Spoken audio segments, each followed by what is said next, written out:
Let's take a look here now at Google Sheets scenario 3.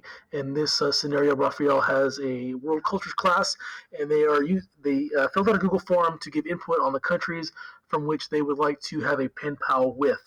Um, and in this case, Rafael wants to take a look at the data collected in the sheet from the form and kind of color code the data so to have a better visual on what the most popular countries are to help them make an informed decision when setting up this activity. So if we take a look at the data here, we're going to use conditional formatting to assign colors to specific data. So what we have right here, we're going to go ahead and select this data right here.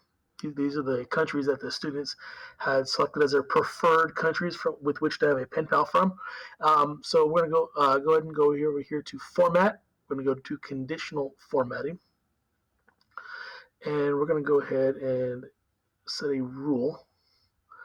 And we're going to do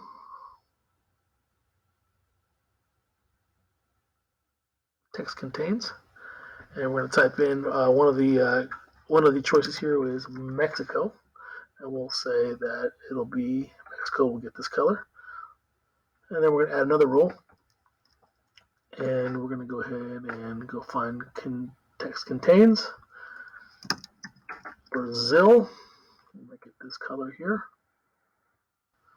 And then we'll do one for another rule for go to text contains. There we go. And we'll do Colombia. And we'll make that a different color. All right, close that down, and now we can see that the color coding there will help us kind of have a nice visual of the choices that students made, and it makes it much easier on the eye when it comes to analyzing this type of data.